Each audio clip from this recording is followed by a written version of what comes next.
Good evening. My name is Rolando Lavarro. I'm the Jersey City City Council President, and it's my privilege to welcome you to Mayor Stephen Fulop's third State of the City Address and the city's 196th State of the City Address. Thank you all for joining us tonight. At this time, I'd like to acknowledge the numerous dignitaries who are in attendance tonight. We have with us tonight, it's their house, my fellow council members, the Councilwoman at Large, Joyce Waterman,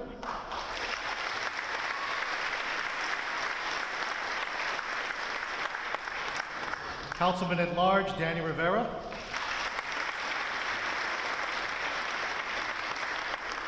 Ward A Councilman Frank Gajewski, Ward B Councilman Kemraj Chico Ramshah, Ward C Councilman Richard Boggiano, Ward D Councilman Michael Yun, Ward E Councilwoman Candace Osborne, and Ward F Councilwoman Diane Coleman.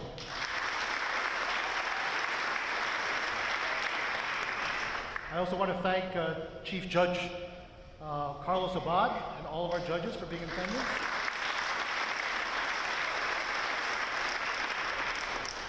We have with us tonight Assembly Speaker Vincent Prieto,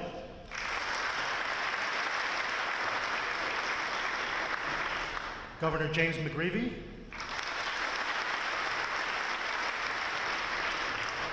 the Vice Chair of the State Democratic Party, Lizette Delgado. Thank you, Lizette. Essex County Democratic Committee Chairman Leroy Jones. Our own Jersey City Democratic Chairman, Sean Thomas Sully Sullivan.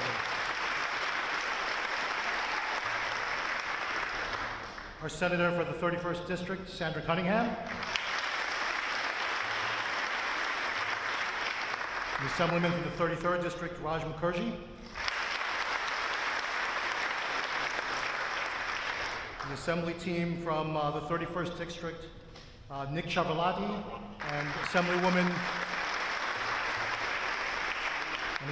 Angela McKnight.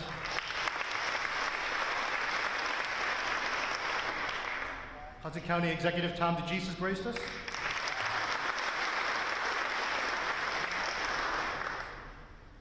Marlborough Mayor Jonathan Hornick.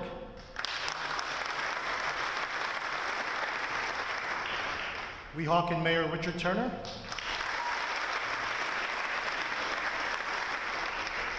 Harrison Mayor James Fife.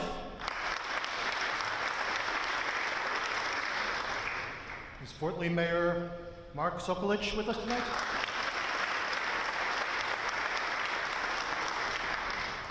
I hope the traffic was okay coming over here.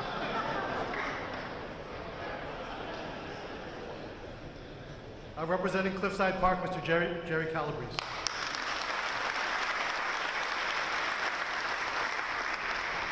Our Hudson County freeholders, Freeholder Bill O'Day.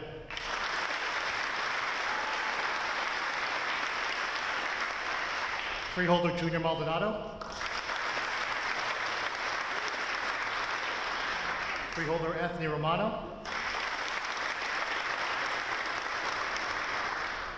Freeholder Kenny Kopaz. Hudson County Clerk Barbara Netcher.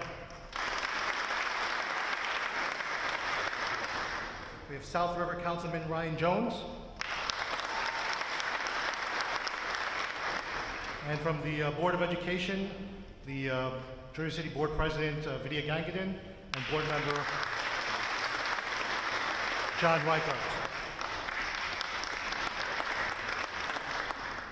So thank you all for being here, all of you dignitaries and everyone here in attendance tonight. Your presence here speaks to the important and pivotal role that our city and our mayor play in Hudson County, the region, and in the state of New Jersey. I'd like to take this opportunity to highlight some of the accomplishments over the past year that the mayor and council have proudly worked together over this past year. First of all, I want to talk about the unprecedented development and growth. I'm sure you can see here on the waterfront and all of the buildings that are being erected.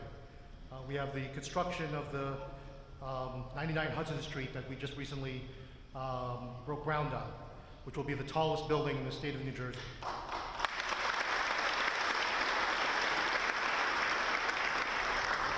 But beyond Journal Square, we're seeing construction throughout Jersey City, and it's in large part because of Mayor Stephen Fulop.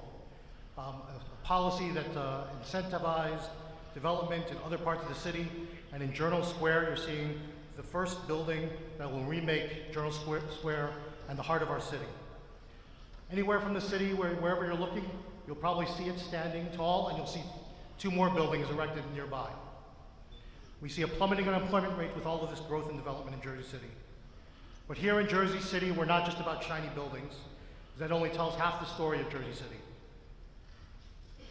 Most recently, we just broke ground on a project that's going to create the first affordable housing in downtown Jersey City in decades. Over 160 units.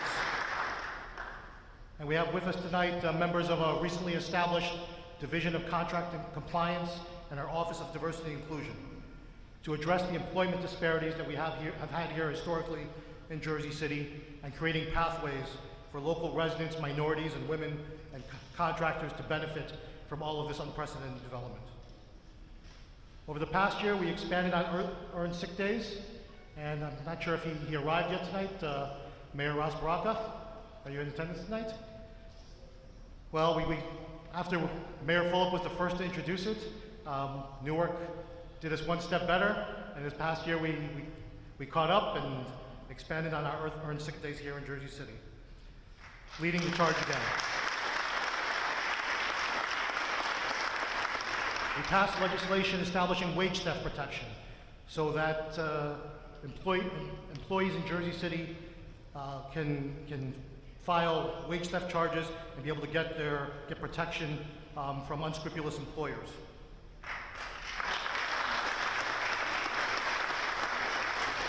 Mayor Fulop led the charge by expanding healthcare options for transgender city workers. And yes.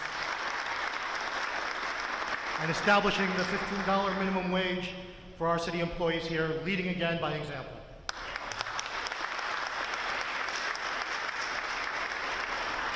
We're hiring more police officers and increasing our police presence, particularly in our toughest neighborhoods in our city, dedicated walking posts in those neighborhoods and communities that have long been neglected. But as Mayor Fulop often says, we can't police our way to safer streets and safer neighborhoods. And so we've been growing and diversifying our recreational programs, getting unprecedented numbers of youth participating in our programs, and hiring over 1,000 youth in our summer jobs.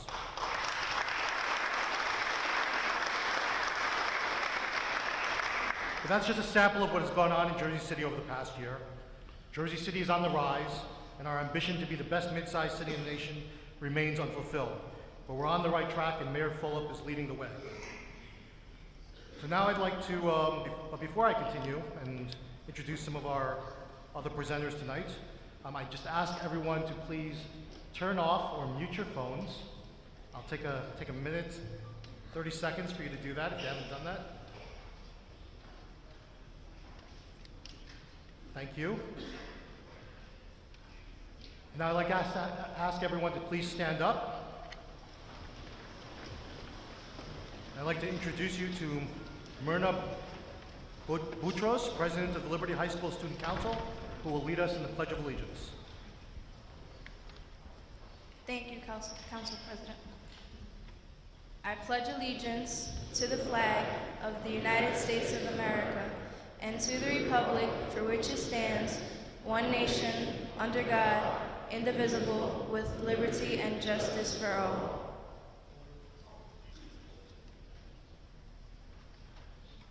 I'd ask you to please remain standing.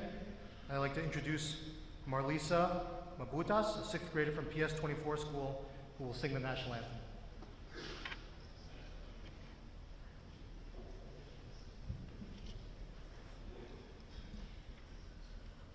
Oh, say, can you see by the dawn's early light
That was amazing.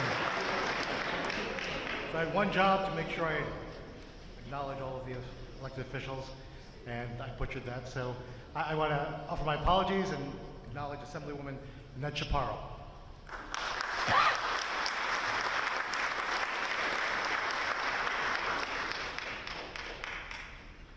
Now I'd like to introduce Parisa Mangal, a fifth grader from PS 16, who will sing God Bless America.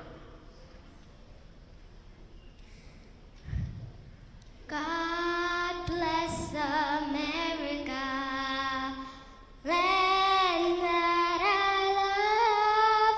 Stand beside her and guide her through the night with the light from above, from the mountains, through the prairies, through the oceans, white with foam.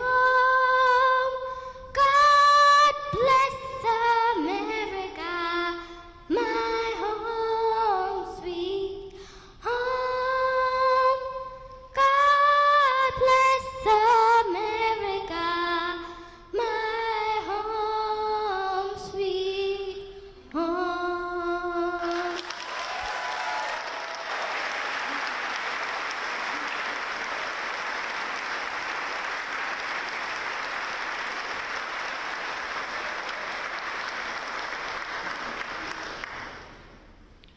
Now I'd like to introduce Rabbi Deborah Hashem of Temple Bethel, in Jersey City, who will conduct the invocation.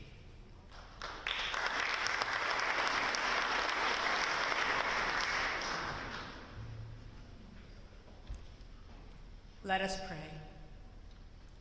O Holy One, source of life and strength, we gather this evening to ask you to strengthen our city and all its inhabitants.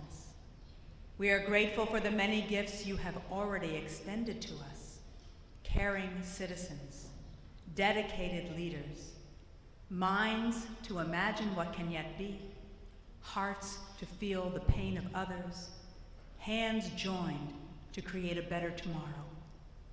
We need your strength so that we might face the many challenges confronting this community. And we understand that our strength comes not from our physical strength, but from the conversations we have with those who differ from us. It comes from the longtime residents who share their stories and experiences. And it comes from our young people who bring their hopes and dreams. It comes from those who have newly arrived as immigrants from across the ocean or across the Hudson. As we reflect on the year past and the year yet to come, we especially ask that you strengthen our mayor, Stephen Fulop. Keep his moral compass directed toward improving the lives of every resident of Jersey City in every neighborhood and of every background. Help him to carry his responsibilities with dignity and courage, fearless to do what is right, willing to take risks, and always putting the welfare of our city first.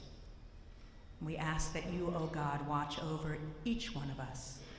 Guide us that we may understand that each of us has a role in the success of Jersey City. Inspire us and comfort us and strengthen us, O Holy One of blessing. Amen.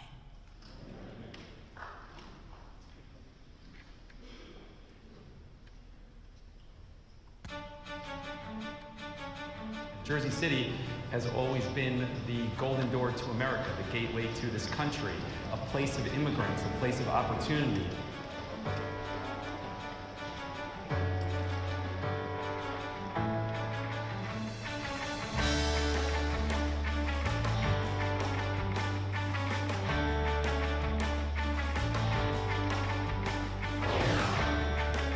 Made a commitment to expand the police department and make the police department look more like the residents of Jersey City. We couldn't be more proud that we are rated and ranked as one of the most diverse cities in the entire country. Definitely much more safe, a lot more family oriented, and I enjoy living here. I think it's changing neighborhood, it's moving forward. forward in a lot of ways, and I'm very comfortable in the neighborhood being a woman. We're going to be the first for sure in the state of New Jersey, but a police department this size having our actually police headquarters in public housing.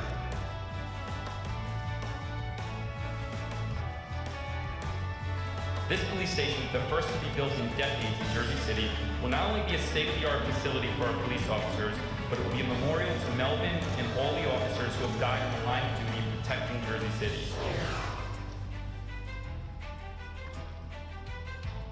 There's a lot of things over the last couple of years to be excited about Jersey City. On every economic metrics, we're leading the entire region. Construction starts, affordable housing creation, veteran housing. I don't need to travel the world. I have it right here with all the diversity. That's one of my favorite parts of being in Jersey City. This one is special because it really is remaking not only the Jersey City skyline, the entire New Jersey skyline. This will be the first affordable housing inclusionary project within several decades that has started in Jersey City.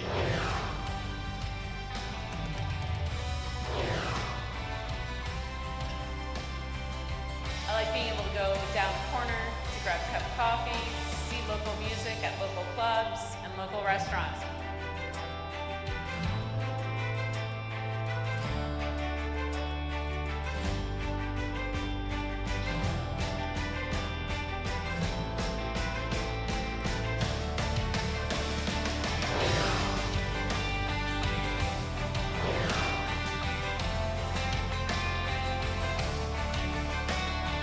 This has been nothing short of inspiring. We could unequivocally say that lives will be saved in Jersey City because of the work that you are all doing. It is important to make sure that every single person in Jersey City has a living wage.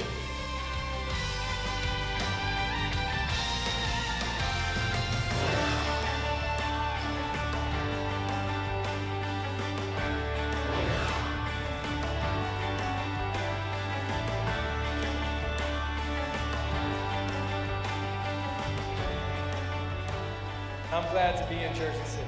It's a wonderful place to live, And it's nice to see Jersey City growing. and I feel much safer, much, much safer.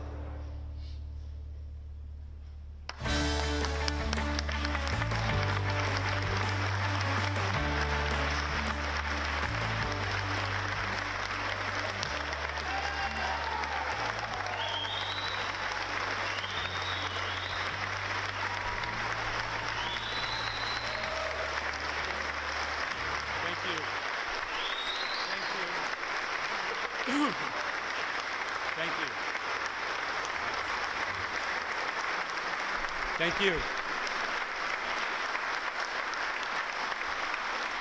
Thank you. Thank you. Thanks. Thank you. Please, let me first say good evening, and I'm proud to welcome you to our third State of the City together. I want to thank you for joining me to discuss some topics that I know are very personal to me, and I know very important to you as well. But first, I want to thank the public officials from the state and the county who have joined us tonight, members of the clergy who are here, members of the court, members of the Jersey City Council who's been partners in absolutely everything that we do, fellow members of my administration, and most importantly, you, the residents of Jersey City. Thank you for joining us for our third State of the City.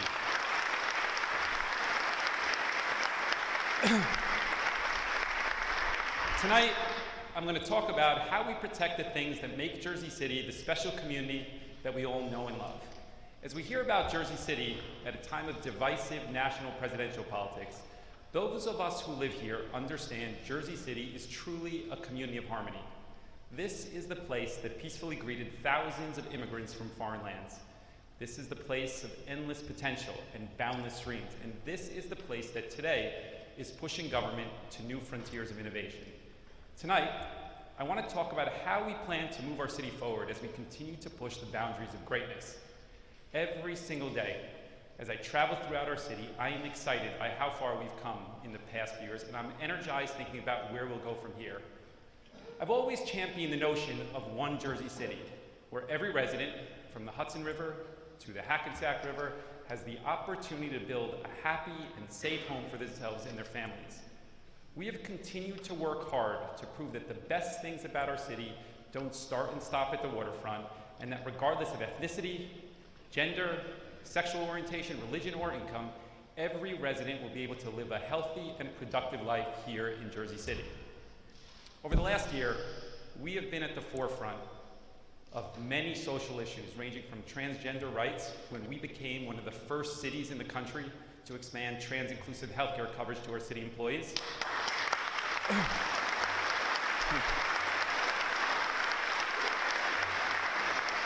To being at the forefront of education, as the Jersey City Public School District is about to regain local control over our schools from the state of New Jersey for the first time in 27 years.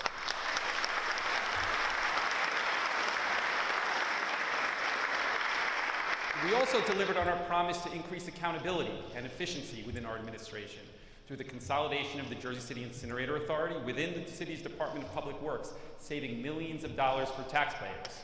And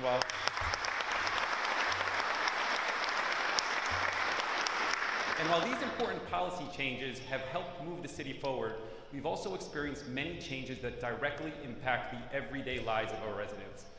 Our Jersey City economy has continued its unparalleled growth over the past year, and the progress we have been able to make has been nothing short of remarkable. In the last year, the city has added over 3,500 jobs. We've opened over 300 new small businesses, and we've reduced unemployment to a 25-year low of 4.1%, all within the last year.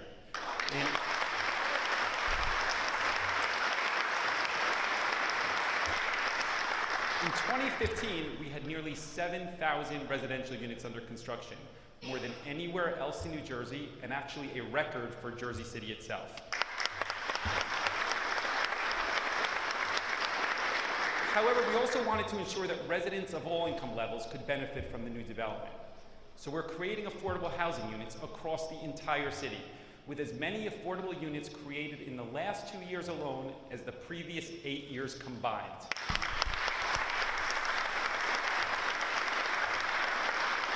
We've also started construction on Jersey City's first veteran housing project there, something that is particularly close to my heart as a Marine Corps veteran. As a city, we've signed on to First Lady Michelle Obama's challenge to end veteran homelessness, and I am proud we are moving forward on projects that provide for our Jersey City veterans. We've also made great progress on development, for example in Journal Square, including what will be one of the largest residential towers in the city, and one that will bring new life and new opportunities back to Journal Square. Last year, we also brought a full-service bank back to the hub for the first time since 2010, something that the community both needed and deserved.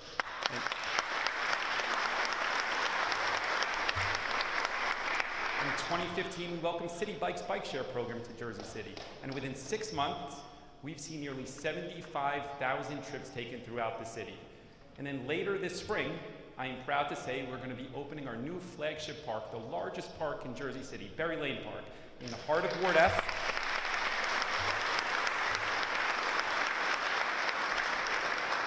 In the heart of Ward F, a community that needs it. Also this past year, we launched the Cities United Rescue Program, the first community-based emergency response network in the United States, giving Jersey City the fastest EMS response times in the country. And later this month, Detroit, Michigan will become the first city to follow our lead by announcing plans for similar life-saving systems. I share that with you because Jersey City has been a leader in 2015, and we will continue to lead in 2016 and far beyond. It's important to underscore that we've been able to accomplish all of this while keeping taxes flat for 3 years in a row.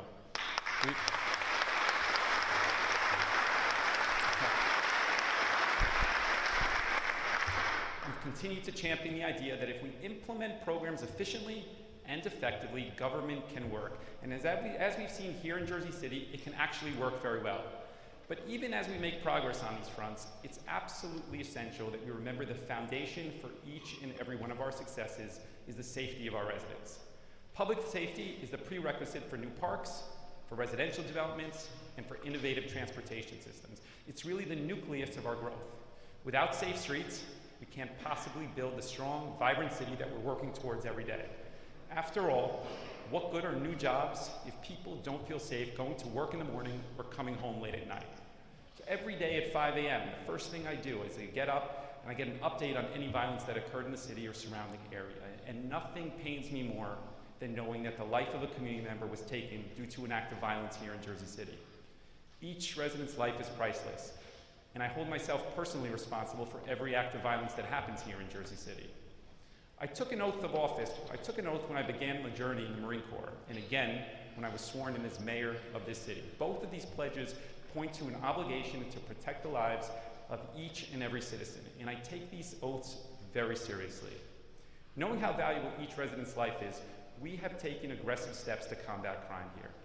While tonight, I am proud to report that Jersey City is the safest urban area in New Jersey, I also know we have much more work to do.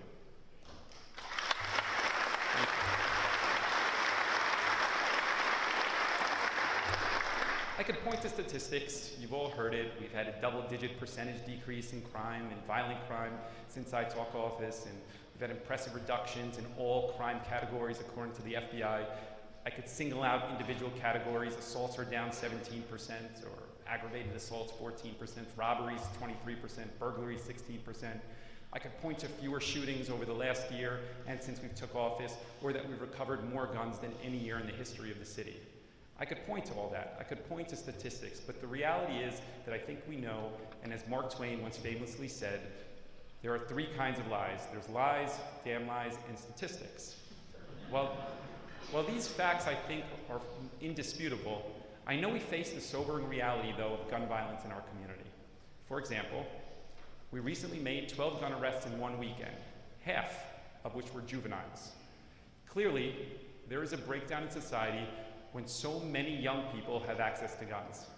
However, this epidemic isn't unique to Jersey City. It is impacting communities throughout the nation. Every single urban mayor in the country understands this and must deal with this challenge on a daily basis. So tonight, we won't focus on the challenges or the statistics, but on the tangible changes we are making to build a safer city.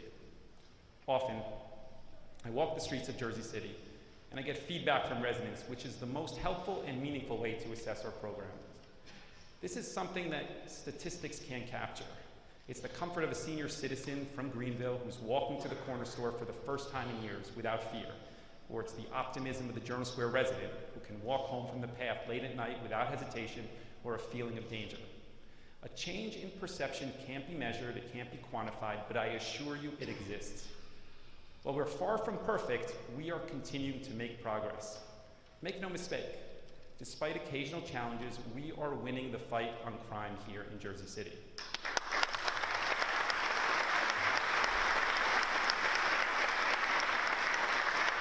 Tonight, we are renewing our commitment publicly to this fight and assure you that we will never lose focus on protecting each and every resident in this city. The root causes of criminal behavior are often complicated. I'm sure you all agree. Solutions are not always easy, and sometimes progress comes slower than expected. But we are making progress with strategies on several fronts that I want to share that are tangible. First, an increased open dialogue, and we believe this is crucial. This means better communication between the city and the public, and it's our first critical step in our approach to public safety. In the fall of last year, I think you all know we saw an uptick in crime, prompting us to begin engaging in conversation with residents about crime, concerns, and potential solutions. These types of conversations are most productive when everyone has the facts, and we've emphasized the importance of providing open data and complete information throughout this process. The Jersey City Open Data Portal on the city website allows us to proactively provide the public with unfiltered and unbiased information on crime and other police activities throughout the city.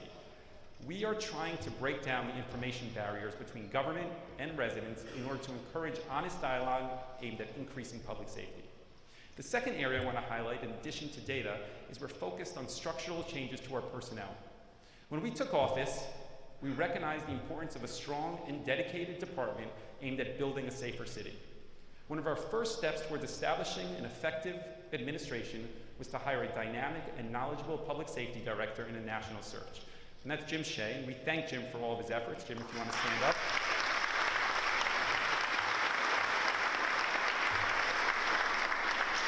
We also appointed Chief of Police Phil Zaki, who joined the fire chief, Darren Rivers, in our leadership. And in an effort to eliminate redundant costs and increase efficiency, we merged the police and fire departments to create the Department of Public Safety.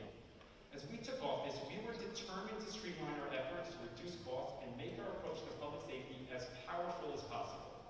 Furthermore, on the personnel front, we started a ceasefire unit to investigate and give priority to non-fatal shootings. The non-fatal shootings was an area of policing where we thought we could make more progress. So the strong investigative work by our ceasefire detectives is helping to close cases quickly and, most importantly, to prevent additional shootings before they happen. Since its creation, the ceasefire unit has made arrests at a significantly higher rate than the state or any city in the state of New Jersey's average. And while the ceasefire unit has been successful, we also knew we had to increase manpower on the ground. When we took office, our police force was near historic lows. Since then, we have hired more than 150 police officers to help close that gap. A total of 55 new officers joined last year, and 110 are currently in training in the police academy. Some of them are here tonight. I don't know where you are. You can stand up, actually. We'll give them a round of applause.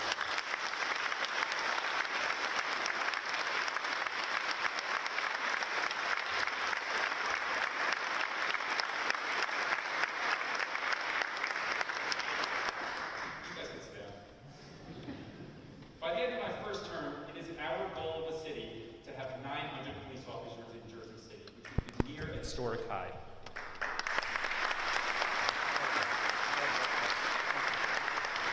Yet, simply hiring more officers, I know, is not enough. We have made it a priority for our police officers to reflect the city that they serve. At the time that we took office, the police department only had one African American officer above the entry-level rank of patrolman.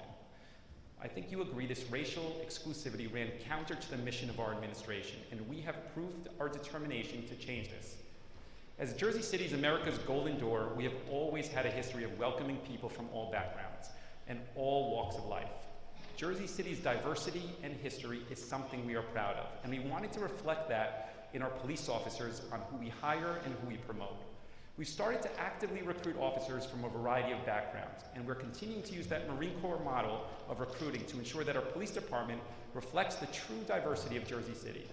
Jersey City is now considered a national model of police diversity, and as a result,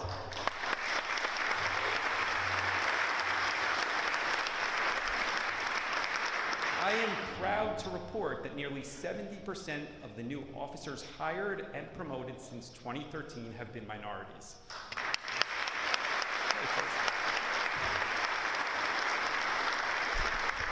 The third significant change to our policing strategy, in addition to the first two I mentioned of transparency of data and personnel changes, the third area of change is our investment in public safety facilities and infrastructure, more than has ever been done before.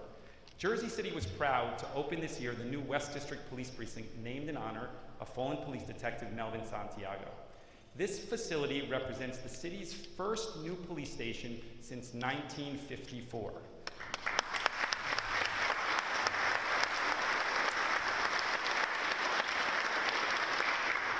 The precinct will serve as a memorial to Detective Santiago, the namesake, and of course the 37 other Jersey City police officers who have lost their lives in service since 1880.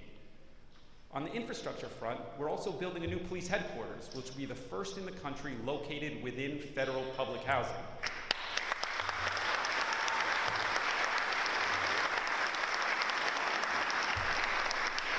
We're excited about this facility for our police leadership, as well as the opportunity to provide a 24-hour police presence in this community, creating a model for other cities as well. This is a historic and unprecedented move that will benefit Jersey City for decades to come. Finally, on the infrastructure front, I want to give credit to Ward C. Councilman Rich Bogiano for championing the reopening of the Jersey City Police Academy, which we intend to make a reality this year.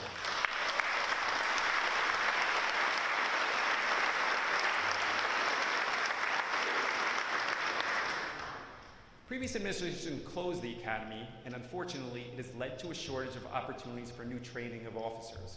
We are committed to reversing this mistake. So whether it's more officers, more transparency, or better facilities, public safety will continue to be our main focus in 2016. We'll add more walking posts throughout the city, we'll continue to hire more officers, and we will build community relationships based on trust. This year, that trust will be strengthened in a couple key ways, starting with our great relationship with the new Hudson County prosecutor, Esther Suarez.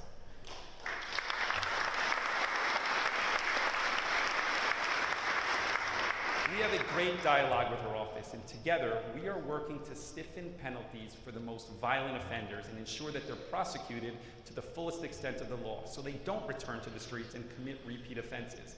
When the community understands that their partnership will result in the most violent criminals being removed from our neighborhoods, we know community members will be more willing to share sensitive information moving forward. We're also building trust in other ways, though. We're building it through technology. We are moving forward to equip our men and women in uniform with body cameras.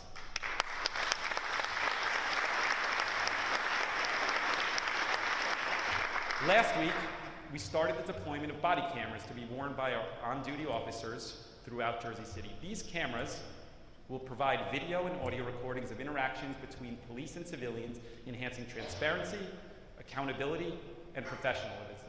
More importantly, they will help us build trust. See, for us at City Hall, we know it is more than just statistics that make us the safest city in the region. Rather, it is every single action taken on this front that is making Jersey City into the safest large city in New Jersey. Thinking of ways to make Jersey City safer is the single issue we are most passionate about. However, it's important to note that our approach to creating a safer city has been a holistic one. It's no coincidence that we also have the lowest unemployment rate of any large city in the state and the region. According to the most recent figures, which I touched on earlier, Jersey City's unemployment rate was 4.1%, representing stronger job growth than anywhere in the region, period.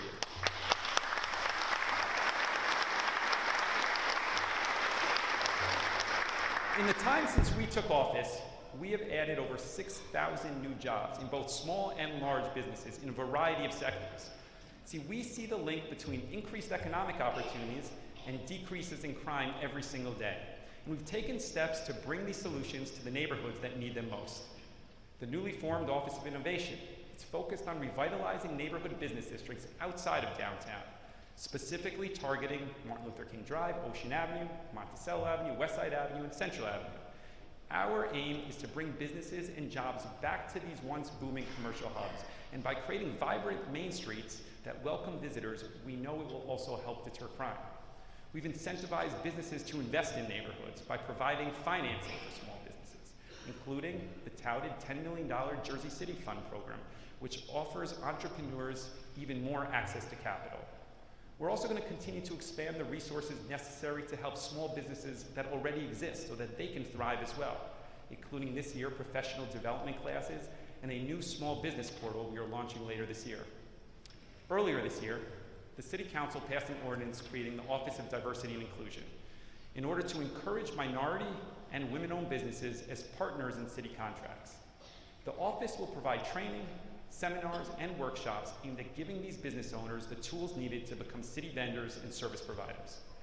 It's our hope that this initiative will encourage the growth of our minority and women-owned businesses while also working to foster inclusive neighborhoods and increase the diversity of cities' small businesses.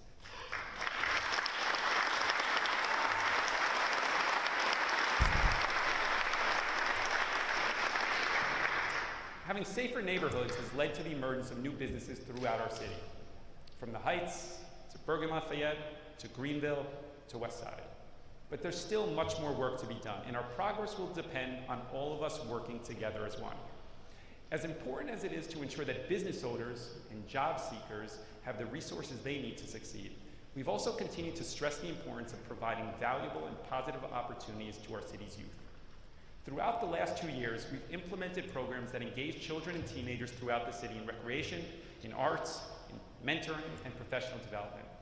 Providing opportunities for city's youth to learn a new skill or gain practical work experience can be transformative, not only for the student, but for the community as well.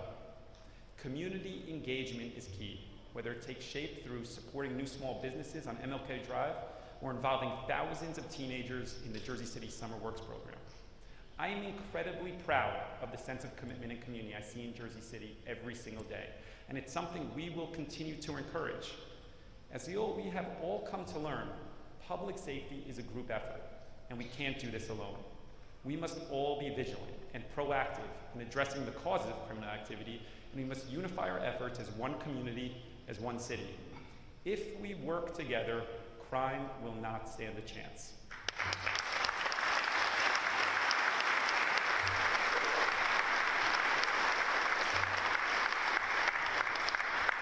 We're very optimistic about our future.